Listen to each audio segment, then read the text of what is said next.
Olá, professora!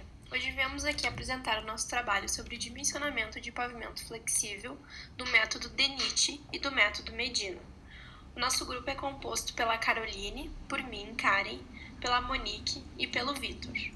Então, introduzindo o nosso trabalho, o principal objetivo desta pavimentação é garantir a trafegabilidade em qualquer época do ano e em quaisquer condições climáticas, e assim proporcionando aos usuários conforto ao rolamento e segurança, uma vez que isso é uma das principais características de um pavimento hoje em dia. Assim, nesta imagem, temos um mapa rodoviário federal, com as malhas rodoviárias do Brasil. E neste trabalho, iremos dimensionar a rodovia BR-103. Então, abordando sobre os materiais escolhidos, a gente escolheu areia e pedregulhos, que nesses materiais as suas principais características são granulação grossa, grãos de formas cúbicas ou arredondadas, é composto por quartzo e praticamente desprovidos de coesão. Falando dos materiais, também escolhemos as argilas, que elas contam com granulação fina, grãos em formas lamelares, alongadas e tubulares, é composto por minerais argílicos e o comportamento varia de acordo com a quantidade de água que envolve tais grãos. As informações dos materiais, conforme descrito no manual de instruções deste trabalho, apresentou os seguintes resultados de sondagem dos subleitos para determinar o Índice de Suporte Califórnia, o ISC ou CBR. No segmento 1, que é do quilômetro 0 ao 25, o CBR do subleito é 4%. Já no segmento 2, que é do quilômetro 25,1 ao 50, o CBR do subleito é 10%. Para cada segmento homogêneo, será realizado duas propostas de dimensionamento deste pavimento. Ainda abordando sobre informações dos materiais, temos uma tabela de reajuste dos valores dos materiais conforme a tabela Cicro. Nesta tabela, temos os tipos de materiais que usamos no nosso dimensionamento do pavimento, para as 4 opções. Aqui constam de quais jazidas ou usina eles foram provenientes, o seu custo, o CBR, empolamento e fator de homogeneização. Porém, em relação aos custos, será explicado ao longo do trabalho. Já em relação à localização das jazidas e usinas, nesta figura 1, temos um esquema de localização das jazidas e usinas ao longo da rodovia a ser dimensionado, já que este é um fator muito importante quando se decide fazer uma pavimentação e o dimensionamento de um pavimento, porque o custo dos materiais e do transporte é muito elevado, o que consta com uma grande percentagem do final da obra, se não for bem dimensionado e bem estudado a viabilidade logística e econômica deste fator. Nas considerações de projeto, o nosso revestimento foi adotado de concreto asfáltico. O período de projeto é de 10 anos, conforme apresentado no manual de instruções deste trabalho. Então, para cada segmento, possui um número N. A plataforma tem um total de 12 metros, sendo cada pista 13,5 e 2,5 de acostamento para cada lado. A pista simples, uma faixa por sentido e acostamento. Os taludes vão ter inclinação de 1 por 1. No dimensionamento, foi introduzido da seguinte forma: sondagem de subleito para definição do CBR e análise técnico-econômica baseada no número N e na acessibilidade e disposição de materiais. Assim, na figura 2, consta um perfil esquemático genérico de um pavimento flexível, da Prefeitura Municipal de São Paulo, que é como ficará o nosso. Ainda no dimensionamento, mas agora do subleito e jazidas. A definição dos critérios básicos dos serviços de terraplenagem e compactação do subleito. Na tabela 2, temos as características dos materiais das jazidas de projeto. E na tabela 3, as distâncias médias de transportes de materiais, que, como já foi dito anteriormente, isto é uma fase que conta muito, que é caro e que torna a obra cara se não bem estudado e dimensionado. Tanto os materiais de qual jazida e usinas também. A metodologia usada foi o método Murilo, que é o método vigente do DENIT para pavimentos flexíveis, e o software Medina. Para realizar o dimensionamento do pavimento, é necessário conhecer as camadas que constituem a estrutura. A camada mais profunda a ser dimensionada é o reforço do subleito, que tem justamente como função melhorar a capacidade estrutural do pavimento, tanto na sua estabilidade como também na durabilidade, quando é devidamente compactada. Para escolher o material desta camada, temos como opções a areia ou argila. Ambas apresentam um índice de CBR superior ao índice do subleito, nesse caso de 15% e 18%. E o nosso CBR do subleito foi considerado de 4% a 10%. Mas essa camada possui características geotécnicas piores que as camadas superiores. Já a subbase, ela é uma camada complementar à base da estrutura. Não é recomendado construir a base sobre o subleito ou seu reforço. Foi escolhido então como opções de materiais para a subbase o solo brita e o macadame seco. Ambas apresentam CBRs maiores que 20%, que é o mínimo exigido para esta camada de subbase. Já a base é destinada justamente para resistir e distribuir os esforços recebidos pelo tráfego. Deve representar então um CBR maior que 80%.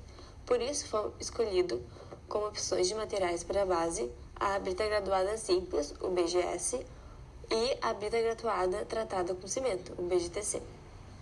Já o revestimento recebe diretamente a ação dos veículos, então é a principal camada responsável pela comodidade, segurança, o conforto e a resistência ao desgaste do pavimento.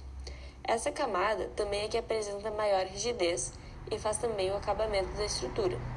O revestimento da rodovia projetada foi analisada em duas opções, sendo concreto asfáltico faixa C, brita comercial e também concreto asfáltico modificado por polímero faixa C. Bom, então boa noite.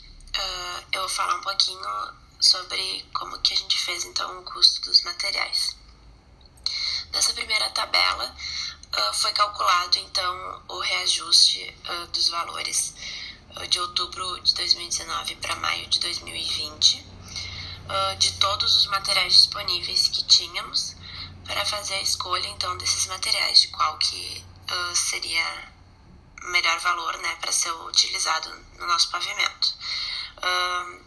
Esse reajuste, então, ele foi feito com os valores ali da parte de pavimentação, os valores de abril e setembro. E para fazer o reajuste dos ligantes, a gente usou os valores de abril e março, para fazer esse reajuste de abril para maio. A gente somou, então, esses valores, né, do material de pavimentação e dos ligantes, e aí chegamos nos valores total. Esses valores aí, nesse momento, então, a gente fez uma análise e para decidir quais seriam os materiais utilizados no nosso pavimento. Aqui nessa tabela, então, a gente só tem a primeira análise de dados, né, sobre as segmentações ali, né, os segmentos, o trecho 1 e o trecho 2, com as características da via.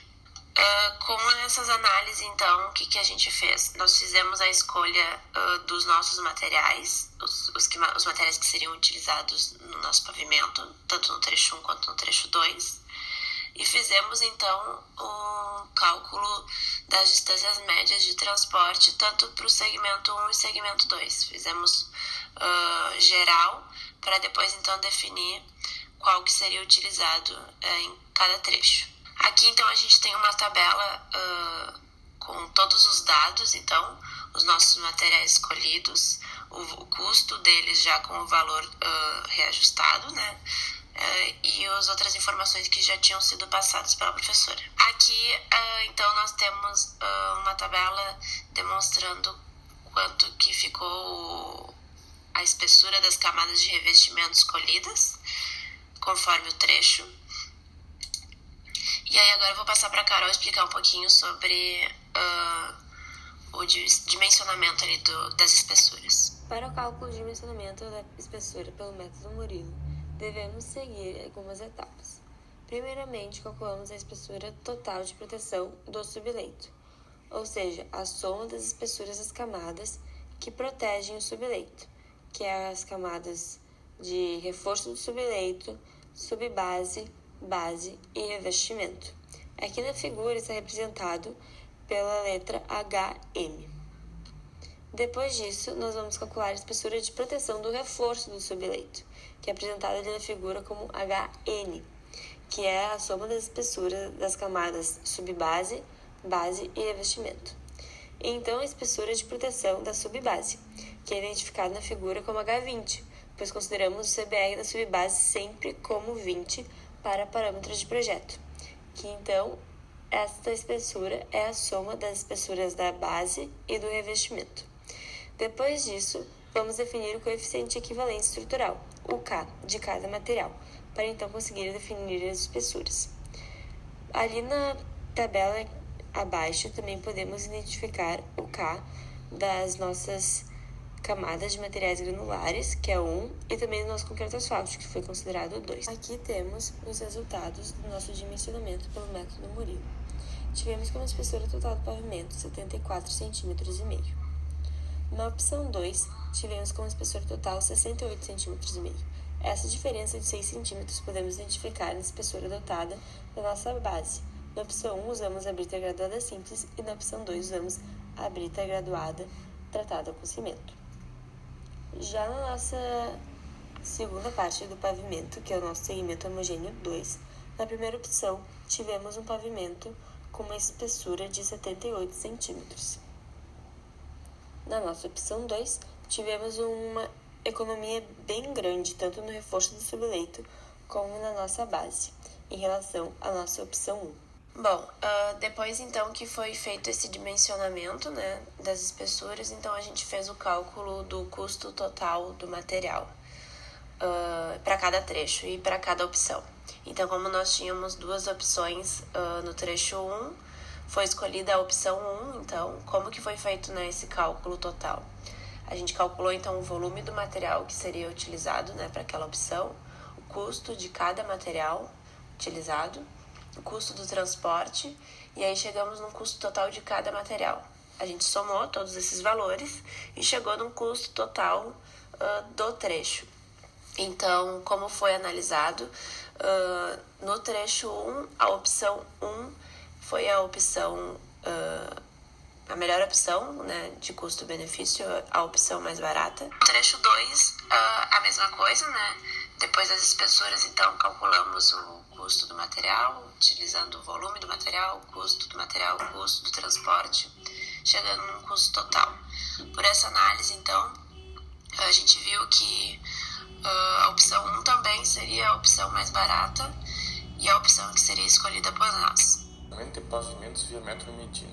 O programa visa a verificação e dimensionamento de estruturas do pavimento via método mecânico empíricos. Para utilizar, é necessário que os dados fornecidos pelo projetista referentes aos materiais que serão utilizados nas camadas e que os dados de tráfego sejam precisos para obter resultados mais exatos.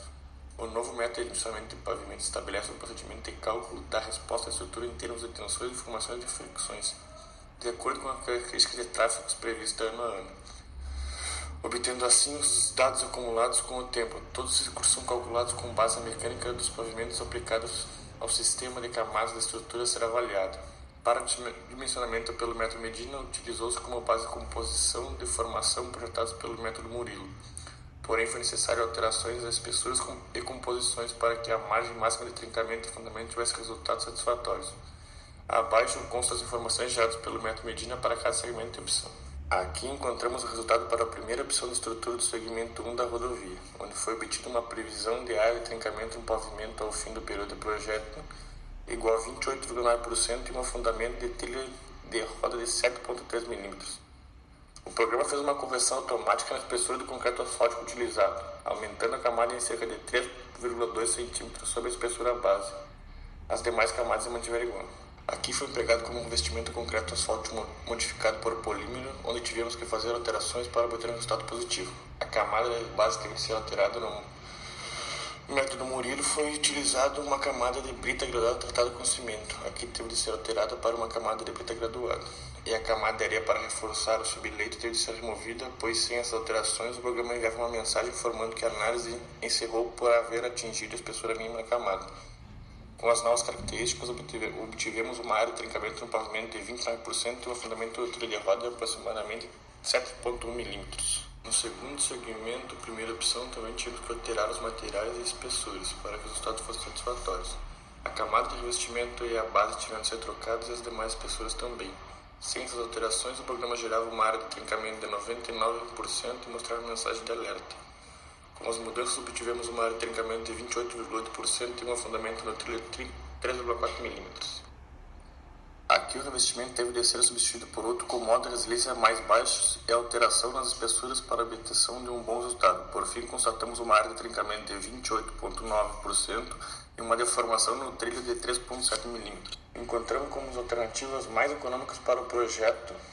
No primeiro segmento, a segunda opção se mostrou mais atrativa, custando em torno de R$ 2.000.000 por quilômetro. Chegou a um custo total aproximado de R$ 50.700.000. Já para o segundo segmento, optamos pela primeira opção com um custo aproximado de R$ 1.500.000 por quilômetro, obtendo um total de R$ 37.504.000.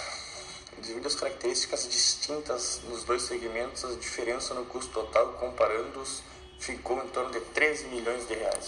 Aqui um comparativo entre os custos para as duas opções, notamos uma grande proximidade nos valores para o primeiro segmento e já no segundo uma diferença de mais de R$ 500.000 no custo por quilômetro. Ainda no dimensionamento, mas agora nas análises dos resultados. Neste gráfico 3, temos um comparativo de percentual de trincamento para cada alternativa SH1 pelos meses.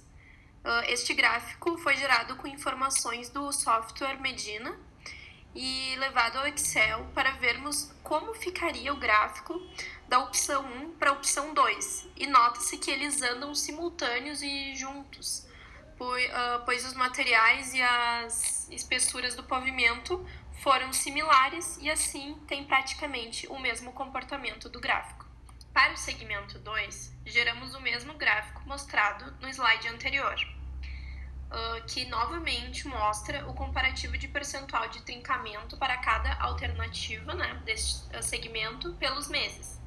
Porém, neste gráfico, notamos que a opção 2 tem uma área trincada maior do que a opção 1, em comparativo com os meses. Mas mesmo assim, eles chegam muito próximos e ficam dentro do percentual dos 30%, que é o ideal. Então, quer dizer que o nosso pavimento, o dimensionamento no software Medina, foi ok. Analisando os resultados já mostrados nesse trabalho, temos que o custo do Medina é bem superior ao método Murilo. Porém, o dimensionamento pelo método Medina é bem mais detalhado e específico.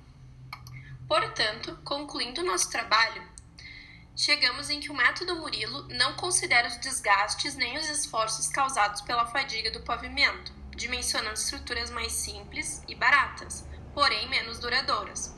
Já o método Medina considera os desgastes causados pelo tráfego e, por isso, dimensiona estruturas que exigem um investimento inicial maior. Entretanto, essas estruturas serão mais resistentes e duradouras. Por isso, o grupo chegou à conclusão que os pavimentos brasileiros, as rodovias brasileiras, serão muito melhores quando o método Medina entrar em vigor pelo DENIT, pois a gente vai saber como o pavimento vai se comportar ao longo dos anos de projeto e como vai ser, o que vai trincar, quanto vai trincar, qual vai ser o afundamento de trilho de roda e todas essas outras características que o método Murilo não nos fornece e nos impede de saber o que vai acontecer com o nosso pavimento. Então, além de ele ser um investimento mais caro, ele vai nos trazer muito mais retornos e benefícios. E, é claro, sempre garantindo a segurança das nossas rodovias e o conforto no rolamento.